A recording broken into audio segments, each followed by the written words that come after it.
আমার স্বরচিত একটি কবিতা নিজের কণ্ঠে প্রাণ দেওয়ার চেষ্টা করলাম। কবিতার নাম রেল লাইনেও স্বপ্ন বাঁচে।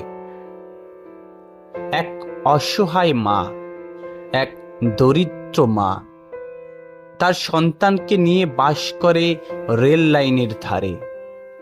ছোট্ট ঝালমুড়ির দোকান চালিয়ে অনেক স্বপ্ন বুকে নিয়ে তার ছেলেকে মানুষ করে। সকাল থেকে অক্লান্ত পরিশ্রম করে ছেলের মুখে অন্ন তুলে দেয়। কিছু সহানুভূতিশীল মানুষের দয়ায় তাকে বই কিনে দেয়। দরিদ্র মায়ের সেই সন্তানও বুঝতে পারে মায়ের কষ্ট। তাই সে তার মায়ের প্রত্যেক ফোঁটা ঘামের মূল্য তার সাফল্যে দিতে চায়।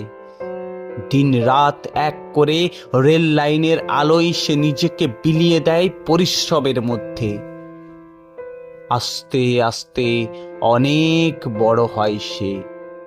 জীবনের প্রথম চাকরির পরীক্ষায় বসে, রেলের চাকুরি, আর তাতেই সে উত্তীর্ণ হয়। তারপর রেলের টিটির ইউনিফর্ম গায়ে নিয়ে তার মায়ের সামনে এসে দাঁড়ায়। তার মা দেখে যেন আকাশ থেকে পড়ে, চোখ দিয়ে নেমে আসে আনন্দের অশ্রুধারা।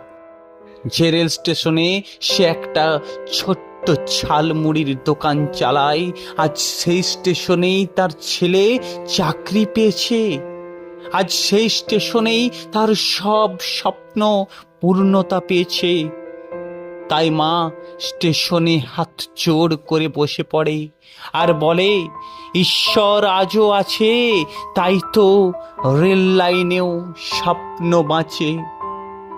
রেল লাইনেও স্বপ্ন বাঁচে। নমস্কার।